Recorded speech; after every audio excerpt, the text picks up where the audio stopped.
Hello, good morning, students. Uh, Welcome back to your social studies. And today, as we have completed near about 6 chapters, out of which 5 will be there in your exam, in your unit test.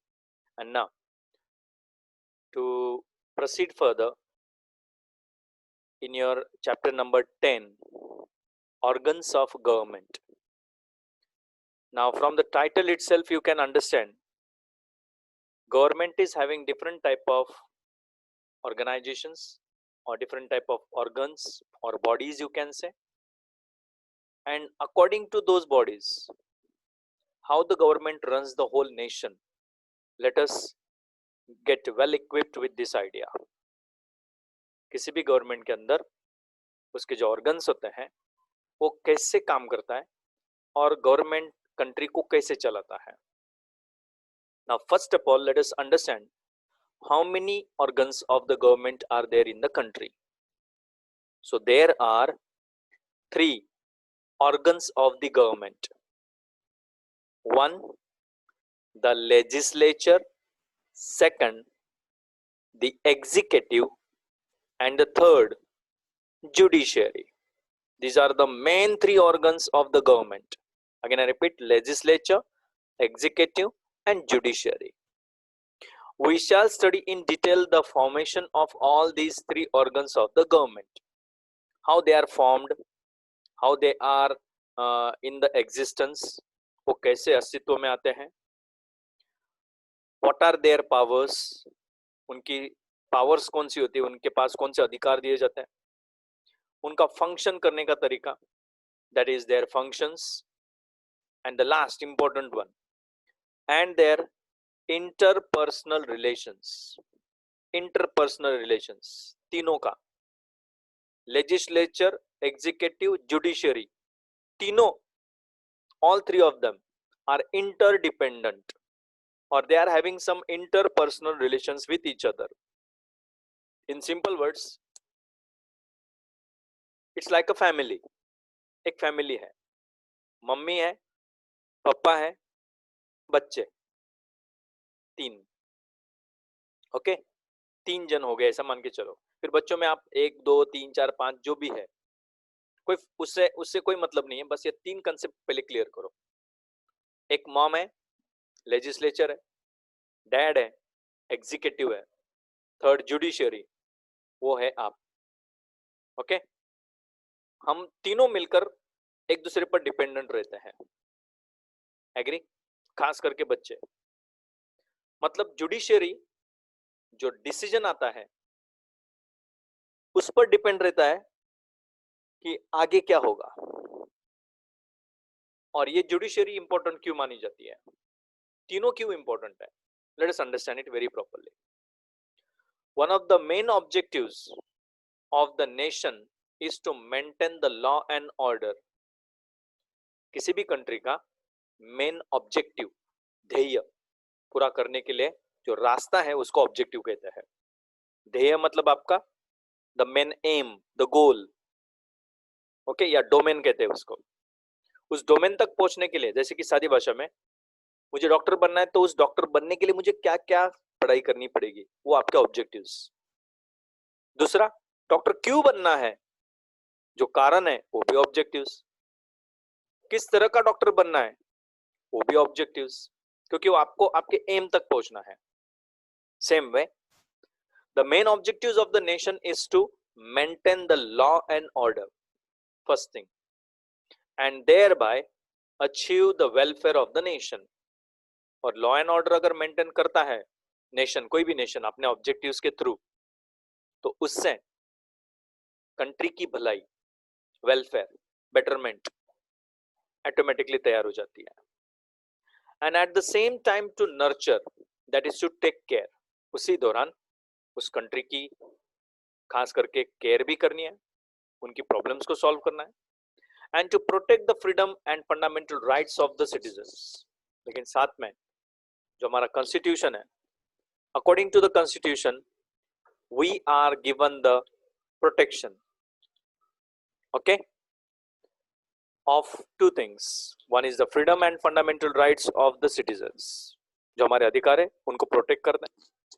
For the progressive development of the state it is necessary that all the three organs of the government, that is the legislature, executive and the judiciary, work in mutual unity, cooperation, coordination.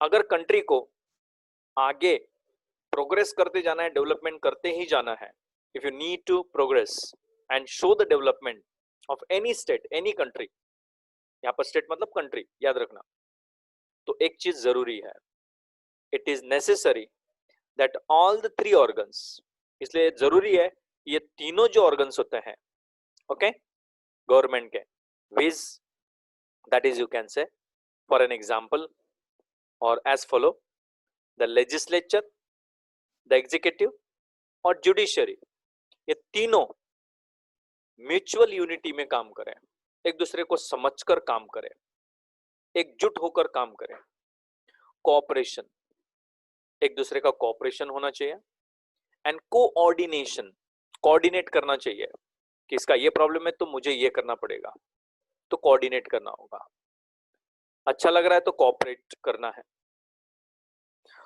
इससे क्या होगा, so that the government can run it's administration effectively and efficiently. इससे government अपना जो administration होता है उसका control जो होता है पूरे कंट्री पर, वो बड़े इफेक्टिव मैनर में, और दूसरा बड़े अच्छे तरीके से, एफिशिएंटली, एकदम सही ढंग से गवर्नमेंट कंट्री को चला सके. इसलिए the legislature frames the laws. इसमें कौन क्या काम करता है और कौन लेजिस्लेचर में कौन होता है, एग्जीक्यूटिव में कौन होता है, जुडिशरी में कौन होता है, ये भी आएगा आगे. लेकिन होता क्या है इसमें, सबसे पहले ऐसा मान लो, लेजिस्लेचर लॉस को तैयार करता है, नियमों को तैयार करता है. एग्जीक्यूटिव जो है उस लॉ को, ओके, जो भी फ्रेम किए गए लॉज हैं उनको लोगों पर लागू करता है. इंप्लीमेंटेशन का काम एग्जीक्यूटिव करते हैं, डिक्लेयर करते हैं वो. और जुडिशरी का इसमें क्या रोल है, मेंटेन करने का, maintains the law and order by punishing the people who violate the law. जो इन नियमों का उल्लंघन करते हैं इनको पनिशमेंट देने का काम, इनके ऊपर चलाई जाने वाली जो भी केसेस है, they are completely considered and solved by the judiciary. So एकदम सिस्टमैटिकली लेजिस्लेचर नियमों को बनाता है, एग्जीक्यूटिव उसको लागू करता है, और तीसरा जुडिशरी उसकी देखभाल करता है. मतलब तीनों इंपॉर्टेंट है. Now let us understand the next point. Who is there in the which particular government body. The legislature as per the constitution of India, constitution जो है हमारा कंट्री का, उसके अनुसार जो लेजिस्लेचर होता है of, it consist of a parliament at the centre. इसमें सेंटर पर, सेंटर में मतलब सेंट्रल गवर्नमेंट में, पूरे कंट्री को ध्यान में रखकर पार्लियामेंट मेन हाउस होता है, and legislative assemblies eight the state level. उसी तरह से विधानसभा, लेजिस्लेटिव असेंबलीज, विधान परिषद अलग है, okay, legislative council, legislative assemblies, दोनों में बहुत फर्क है, ओके. जैसे राज्यसभा, लोकसभा, तो लोकसभा बिल्कुल लेजिस्लेटिव असेंबली की तरह, और राज्यसभा जो सेंट्रल गवर्नमेंट में, तो उसकी कंपैरिजन अगर स्टेट में करें तो वो काउंसिल की तरह है, परिषद की तरह है. तो इसमें फर्क क्या है वो भी क्लियर आएगा आगे. But at the most important, according to the rules of the Constitution of India, there is a parliament at the center, and second is legislative assemblies. हर एक राज्य में legislative assembly होती है स्टेट लेवल पर, okay. जैसे गुजरात में विधानसभा जो गांधीनगर में है, करेक्ट, वैसे. The executive as per the constitution of India, जो एग्जीक्यूटिव होता है, जो कॉन्स्टिट्यूशन ऑफ इंडिया के अनुसार इसमें कौन कौन आता है, एग्जीक्यूटिव की लिस्ट में कौन कौन एग्जीक्यूटिव कहलाता है, ये बहुत जरूरी है। उसमें दो प्रकार है, एक जिनको हम चुनकर लाते हैं वोटिंग करके, वो, दूसरा एग्जीक्यूटिव, उनके भी प्रकार नाम है, अलग अलग नाम बोले जाते हैं उनको। दूसरा जो खुद की मेहनत से एग्जाम पास करके, सेंट्रल गवर्नमेंट में यूपीएससी की एग्जाम पास करके जैसे आईएएस ऑफिसर बनता है, दे आर आल्सो एग्जीक्यूटिव्स, वो भी उतने ही बराबरी के, देखा जाए तो उनको उच्च मान पद देना चाहिए, देखा जाए तो, because he has learned something, he has taken the hardship and he has passed the exam। बल्कि दूसरी तरफ एग्जीक्यूटिव जिनको हम सिर्फ वोट डालते हैं, कोई एग्जाम नहीं देनी होती है उनको, लेकिन फिर भी वो एग्जीक्यूटिव कहलाता है। So this is our Indian system, ये हमारे कंट्री के सिस्टम है। So understand it, who are the executives, president, the prime minister, okay, and cabinet ministers, जो कैबिनेट मिनिस्टर्स की वो टीम बनती है वो सब, एंड देयर एडमिनिस्ट्रेटिव सिस्टम, और उनके अंडर एक एडमिनिस्ट्रेटिव जो सिस्टम होती है at the centre, okay, and the governor, और उनके साथ साथ जो गवर्नर होता है कंट्री का पूरा, वो खास करके सेंट्रल गवर्नमेंट के एग्जीक्यूटिव्स कहलाते हैं। अब स्टेट की बात करते हैं, स्टेट में कौन होता है एग्जीक्यूटिव, उसी तरह से जैसे पूरे कंट्री को चलाने वाले पीएम होते हैं, प्राइम मिनिस्टर है, प्रेसिडेंट है, कैबिनेट मिनिस्टर्स है, या गवर्नर है, या उनकी एडमिनिस्ट्रेटिव सिस्टम है। Eight the same time you can से the chief minister and his cabinet and administrative system, उसके कैबिनेट मिनिस्टर्स और उसके अंडर काम करने वाले एडमिनिस्ट्रेटिव सिस्टम, वो एग्जीक्यूटिव्स होते हैं स्टेट लेवल पर, okay, like Gujarat is a state, Maharashtra is a state, in the same way, okay, central and state level, both the executives are different, whereas तीसरी बात करते हैं, third one, whereas in the judiciary, तो हमें तो पता ही है जुडिशरी मतलब सादी भाषा में कोर्ट, कोर्ट कचहरी, ग्राम पंचायत के अंदर से लेकर पूरे कंट्री के जो कोर्ट्स होते हैं अलग अलग, ये सब के सब जुडिशरी में आते हैं, जिनके अंदर स्पेशल टाइप के जजेस, लॉयर्स ये काम करते हैं, they are under the term of judiciary। the supreme court is at the top, इनमें भी लिस्ट है एक, आप बुक निकालेंगे तो आपको नीचे आएगा, अभी आएगा आगे, in that it is clearly mentioned supreme court is the apex court, the highest court who decides the final decision, and at the state level there is a middle level where high courts of the state are very important. High court जो होती है जो state level पर होती है, and उसके नीचे और नीचे काम करने वाली जो कोर्ट्स होती है, and at the bottom there are subordinate courts होती है, डिस्ट्रिक्ट कोर्ट्स होती है, and special courts, they are under the title of judiciary. ये सबके सब तीनों के तीनों एक दूसरे पर आधारित होते हैं, एक दूसरे के साथ इनका कोऑर्डिनेशन, कोऑपरेशन सब कुछ होता है ना। Thus the judiciary is a separate, बस इनमें सबसे अलग अगर किसी को गिनेंगे हम तो जुडिशरी, जुडिशरी सबसे अलग होता है। So it is a separate, second independent, किसी पर डिपेंड नहीं रहता है, एंड ऑर्गेनाइज्ड होल, पूरा का पूरा जुडिशरी एक ऑर्गेनाइज्ड टाइप के फॉर्म में काम करता है, which is completely apart from the legislature and the executive। legislature और executive के कंपैरिजन में ये पूरी तरह से सेपरेट है, अलग ही काम करता है वो, क्लियर, इसका काम अलग है, इसका मेथड अलग है, इसका प्रोसेस, लेकिन आता तो वो यस मेन गवर्नमेंट के ऑर्गन्स में आता है। I hope you are getting it properly. Next one, then what happens, India is a union of states.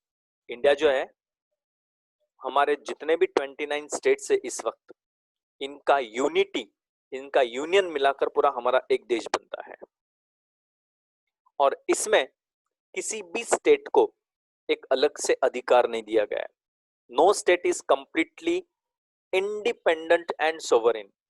कोई भी स्टेट पूरी तरह से इंडिपेंडेंट नहीं है, स्वतंत्रता नहीं दी गई है उसको, किसी भी स्टेट को, वो एक दूसरे पर डिपेंडेंट है और इसलिए वो उसी मेथड से काम करता है। एंड सोवरिन, कि मैं अलग हूं, मेरे अलग नियम है, मैं अलग नियम बनाऊंगा और कंट्री में अपने हिसाब से चलूंगा। No, you are not given the rights. घर में खाना बना हुआ है, सबको एक जैसा ही खाना पड़ेगा। अगर आप बीच बीच में उछल कूद करेंगे तो मार भी खा सकते हो। सोवरिन नहीं कहेंगे आप उसको, सोवरिनिटी नहीं बोलेंगे। फिर सोवरिनिटी कब होगी? ओके, जब आपको अपनी आजादी एंजॉय करने का मौका मिलेगा। ओके, पूरी तरह से इंडिपेंडेंट नहीं है, आपको डिपेंडेंट रहना पड़ेगा उस खाने पे जो बनाया गया है। So no state is, nobody in the house is completely independent, पूरी तरह से आजाद नहीं है या पूरी तरह से सोवरिन भी नहीं है। मन चाहे वैसे पैसे उड़ाने नहीं है आपको, मन चाहे वैसे जो भी मन में आए वो खाना नहीं मांग सकते आप। जो बनाए उसको खा लो, जो कंट्री के नियम है उसको फॉलो करो। That is what I am trying to say. The Indian parliamentary system has divided the powers according to the principle of division of the powers between the center and the state, such that the legislature and the executive is totally interdependent on each other. अब country में होता क्या है, जैसे कि हमने देखा कि यूनियन है स्टेट्स का, हमारा पूरा कंट्री। तो जो इंडियन पार्लियामेंट्री सिस्टम है, इंडिया की जो पार्लियामेंट है और उसकी जो सिस्टम है, हैज डिवाइडेड, उस पार्लियामेंट ने पावर्स को डिवाइड करके अलग अलग व्यक्तियों को अलग अलग पावर्स देके रखे हुए हैं। किसके अनुसार? अकॉर्डिंग टू द प्रिंसिपल, तत्व, characteristic of division of powers. जैसे जिसको जितना पावर देना चाहिए उतना पावर, उतना सत्ता उसके हाथों में दे दी गई है। बिटवीन द सेंटर, और ये पावर्स दोनों को दिए हुए हैं, सेंट्रल गवर्नमेंट को भी दी हुई है, स्टेट गवर्नमेंट को भी दी हुई है। Both are given the different powers. कितने हद तक, वो भी एक लिमिट है उसकी, और इस तरह से दिए गए उनको, they are allotted in such a way that the legislature, इससे उसमें काम करने वाली लेजिस्लेचर और एग्जीक्यूटिव दोनों, बोथ आर टोटली इंटरडिपेंडेंट, दोनों के दोनों एक दूसरे पर इंटरडिपेंडेंट होते हैं, एक दूसरे पर आधारित चलते हैं, on each other. Whereas the judiciary, इनके बीच में टांग कौन नहीं अड़ाएगा? जुडिशरी। ओके, दोनों के बारे में सोचना है, central government, state government. Okay, दोनों के बारे में सोचकर ही आपको दिमाग में ये सब रखना है। Whereas the judiciary is separate, independent and impartial organ, बल्कि इसमें जो जुडिशरी है ये पूरी तरह से अलग, इंडिपेंडेंट और इम्पार्शियल, पार्शियलिटी नहीं करेगा, वो किसी के साथ भेदभाव नहीं करेगा, ऐसा काम करने का उसे मौका दिया जाता है। Now coming to the next point, the principle of division of power.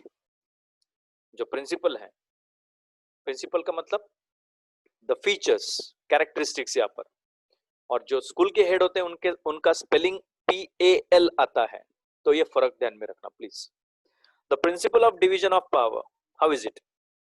The government carries out the functions of the states and these are different from one another. जो गवर्नमेंट है, whatever government is there, central or state government, carries out the functions of the states. वो अपने अपने states के functions को carry out करते हैं। जो भी functions है, उनको जो भी कामगिरी दी गई है, वो उन states में carry out करते हैं। And these are different from one another. बस फर्क कितना है कि सेंट्रल गवर्नमेंट की जो कैरी आउट फंक्शनिंग की जो कैरी आउट करने की प्रोसेस है वो अलग है, किसके कंपैरिजन में? राज्यों के, स्टेट्स के कंपैरिजन में। So they are different from each other और वन अनदर। सभी पूरे तीनों गवर्नमेंट्स की फंक्शनिंग अलग है, चाहे फिर वो एग्जीक्यूटिव्स हो, लेजिस्लेचर हो या judiciary. The function of all the three organs of the government are different. तीनों जो ऑर्गन्स है गवर्नमेंट के, वो तीनों अलग है, all three are different from each other and all the functions require a certain expertise. और सभी जो फंक्शंस कैरी आउट किए जाते हैं, whatever functions are carried out, they require a certain expertise, certain type of special knowledge is necessary for this type of things. इसके लिए एक विशेष प्रकार का एक्सपर्टाइज, एक विशेष प्रकार का नॉलेज का होना या उसके नियमों का यस पालन कैसे किया जाना चाहिए, इसका एक मेथड होता है। Therefore, all the three organs of the government should be administered by different people and each organ should carry out its own functions. इसलिए तीनों जो ऑर्गन्स होते हैं गवर्नमेंट के, इनको अलग अलग लोगों के द्वारा, जैसे सेंट्रल गवर्नमेंट की लेजिस्लेटिव असेंबली को चलाने वाले एग्जीक्यूटिव्स अलग होंगे, तो स्टेट लेवल के अंदर जो गवर्नमेंट चलाई जाती है उसमें जो लेजिस्लेटिव असेंबलीज होती है इनको चलाने वाले लोग अलग होंगे, ऑब्वियसली, करेक्ट। ऐसा मान लीजिए कि अलग अलग जगह पर अलग अलग ऑफिस है, ओके, इन सबको चलाने वाला व्यक्ति एक नहीं है, ओके। ये काम पूरे, जैसे कि एक एग्जांपल लेते हैं, रिलायंस इंडस्ट्रीज, इनके अलग अलग टाइप के, बहुत सारे अलग अलग टाइप के फील्ड्स हैं, करेक्ट। जैसे कि मोबाइल्स है, दूसरी तरफ इंडस्ट्रीज है, तीसरी तरफ स्कूल्स है। भले वो सेंट्रल जो मेन पर्सन है जिनका ये पूरी सत्ता उनके हाथों में है, वो इन कामों को अलग अलग लोगों के हाथों में सौंप देंगे। वो खुद थोड़ी ना जाएंगे हर जगह पे, खुद कैसे जा पाएंगे? अगर एक दिल्ली में और एक कन्याकुमारी में है, कैसे जाएंगे? उस दिन स्कूल भी है, उस दिन वहां पर फैक्ट्री में कोई फंक्शन भी है, हाउ इज इट पॉसिबल? नहीं। उसी तरह से गवर्नमेंट को भी एडमिनिस्ट्रेट करने के लिए अलग अलग लोगों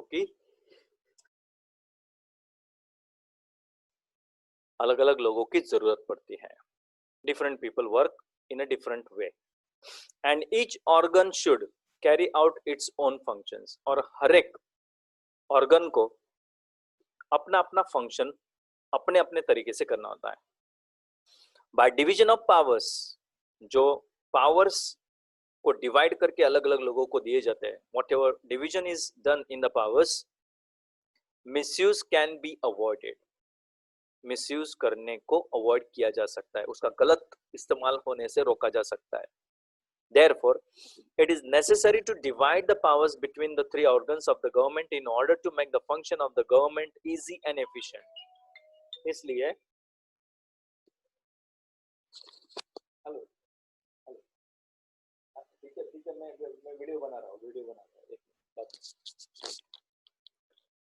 Okay, the next point is, understand it very properly. It is necessary to divide the powers between the three organs of the government in order to make the function of the government easy and efficient. इसलिए हर एक प्रकार की जो government है उसमें उसको अलग अलग पावर्स में डिवाइड किया जाना चाहिए, ओके, ताकि गवर्नमेंट को अच्छे से फंक्शनिंग करने का मौका मिले और वो एकदम इजी और एफिशिएंट, एप्रोप्रिएट, परफेक्ट लेवल पर अपना काम कर सके। चलो एक एग्जांपल लेते हैं। For example, the legislature has the power to, legislature के हाथों में एक सत्ता होती है, कौन सी? To formulate the laws, okay, नियम तैयार करना उनके हाथों में होता है, ओके। लेजिस्लेचर के अंदर बैठने वाले जितने भी लोग होते हैं उनमें प्रेसिडेंट, प्राइम मिनिस्टर, ये एग्जीक्यूटिव्स है, लेकिन चलाते वो है ना, लेजिस्लेचर को चलाते। पार्लियामेंट को कौन चलाता है? मेंबर्स। मेंबर्स के ऊपर कौन होता है? पीएम। पीएम के ऊपर कौन होता है? प्रेसिडेंट। यही एग्जीक्यूटिव्स लेजिस्लेचर की असेंबलीज को या लेजिस्लेचर को चलाते हैं। लेजिस्लेचर के दो प्रकार, central parliament, state level assembly. तो ये जब नियम बनाने की सत्ता उनके हाथों में होती है, they are having the powers to formulate the laws, but some powers are so given to the executive, लेकिन इनमें से कुछ पावर्स एग्जीक्यूटिव्स को इस तरह से दिए जाता है, okay, and the judiciary also, और जुडिशरी को भी अलग पावर्स दिए जाते हैं। इससे क्या होगा?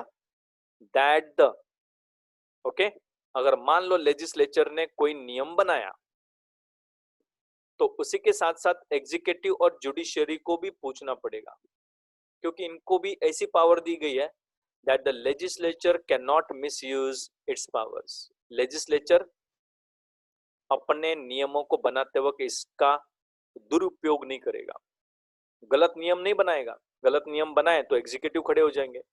एग्जीक्यूटिव खड़े होंगे तो जुडिशरी तक मैटर चला जाएगा, सादी भाषा में। क्लियर? सिमिलरली उसी तरह से the executive is controlled by giving power, executive के ऊपर भी कंट्रोल होता है।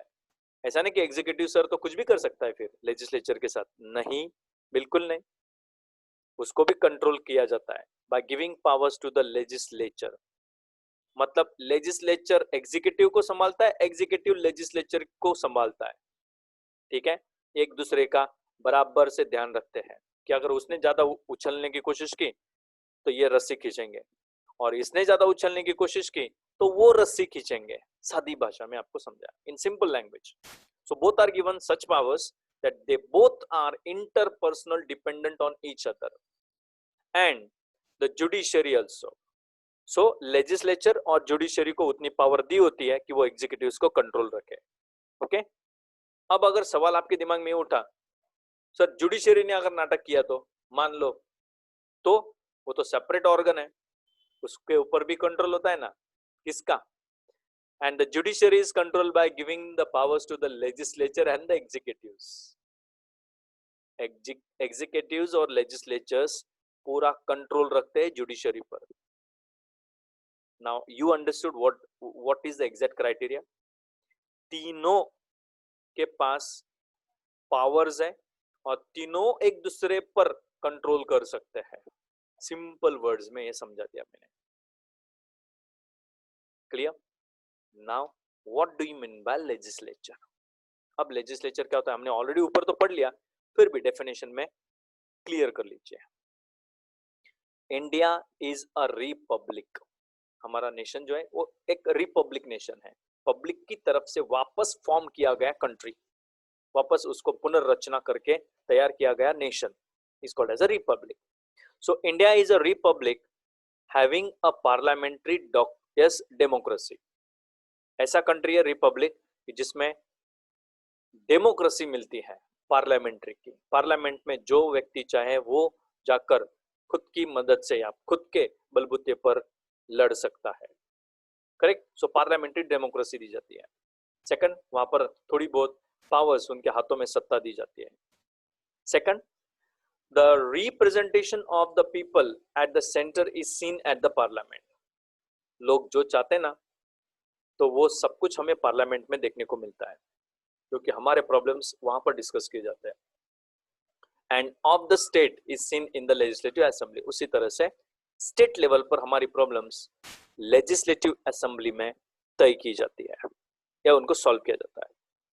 Then the parliament is an important and apex organisation of the nation. और इसलिए पार्लियामेंट एक ऐसा ऑर्गेनाइजेशन है जो सबसे ऊंचा कंट्री के लिए चलाया जाने वाला गवर्नमेंट की तरफ से सबसे इंपॉर्टेंट एपेक्स ऑर्गेनाइजेशन है। Second, the Indian parliament consist of the president. Indian parliament जो है, इसके अंदर जो जो लोग काम करते हैं, जो बैठते हैं, जिनके हाथों में सत्ता होती है पार्लियामेंट को चलाने की, वो कौन कौन होता है? President, vice president, Rajya Sabha and Lok Sabha. Rajya Sabha और लोकसभा में भी लोग होते हैं जो चुनकर आते हैं। इनमें से लोकसभा को हम वोटिंग करके चुनकर लाते हैं और लोकसभा के मेंबर्स राज्यसभा के मेंबर्स को अपने अपने स्टेट्स में से सिलेक्ट करते हैं। ये प्रोसेस है, बस इतना ही फर्क है। राज्यसभा का कोई भी प्रकार का इलेक्शन नहीं होता और ना ही प्रेसिडेंट या वाइस प्रेसिडेंट के लिए कोई स्पेशल इलेक्शन होता है। हम एक बार लोकसभा के मेंबर्स को चुन लें तो वो बाकी की पूरी कार्रवाई राज्यसभा, वाइस प्रेसिडेंट, प्रेसिडेंट, यहाँ तक कि जुडिशरी के all these lawyers and judges are all chosen by the members to whom we vote at Lok Sabha. अब दूसरी चीज, सेकंड, लेजिस्लेचर के दो प्रकार। we'll study today these important 2 points. Unicameral legislature. Unicameral का मतलब क्या होता है? देखो ध्यान से, when the legislature is consisting of one house, एक ही अगर हाउस है, अगर पार्लियामेंट में हमारा एक ही हाउस होता, जैसे राज्यसभा है सिर्फ या लोकसभा है सिर्फ, then it is called unicameral legislature. और ऐसा हमारा है नहीं, हमारे यहाँ पर तो 2 हाउसेस है, राज्यसभा और लोकसभा। तो फिर यूनिकैमरल क्यों लिख के दिया है सर? पता तो चले कि यूनिकैमरल अमेरिका जैसे कंट्री में है वहां पर राज्यसभा लोकसभा नहीं है, इकलौता यूनिकैमरल लेजिस्लेचर है व्हाइट हाउस, करेक्ट। अब हमारे कंट्री की बात करते हैं, bicameral legislature, simple and sober, 2 houses are there, it is called as a bi मतलब 2 और यूनि मतलब एक, यूनाइटेड मतलब एक, ऐसा मान के चलो, और बाय मतलब 2। सेंट्रल गवर्नमेंट में जो 2 हाउसेस होता है सेंट्रल लेवल पर पार्लियामेंट में, upper house of the legislative assembly is called as a Rajya Sabha, sorry legislature is called as a Rajya Sabha, and the lower house is called as the Lok Sabha, Lok Sabha का L, lower house का L, ऐसा याद रखना, L L, Lok Sabha lower house, Rajya Sabha S upper house, okay. At the state level में भी ऐसे ही होता है, 2 हाउसेस, लेकिन हर स्टेट में नहीं है, कुछ स्टेट्स में एक ही हाउस है, कुछ स्टेट्स में दोनों हाउसेस हैं। The legislature consist of the legislative assembly, state level पर लेजिस्लेचर में लेजिस्लेटिव असेंबली, और सेकंड होती है legislative council, Vidhan Sabha, Vidhan Parishad, sorry, extremely sorry, most of the states have only legislative assembly, लेकिन हमारे 29 स्टेट्स में से ऐसे ज्यादा से ज्यादा स्टेट्स ऐसे हैं कि जिनमें सिर्फ लेजिस्लेटिव असेंबली ही है, जैसे ओके कुछ और भी स्टेट्स है जिनमें काउंसिल्स भी है, states like Bihar, Uttar Pradesh and Maharashtra, और इसके अलावा भी कुछ स्टेट्स है, अब they are having legislative assembly भी है, लेजिस्लेटिव काउंसिल्स टू लिखा है इसलिए दोनों हाउसेस होता है, और कुछ स्टेट्स में सिर्फ 1 सिंगल हाउस होता है, okay. We'll continue the complete details of this organization and their bodies in the next session. So we'll study organs of government further on page number 74 in the next session. Please have a nice day and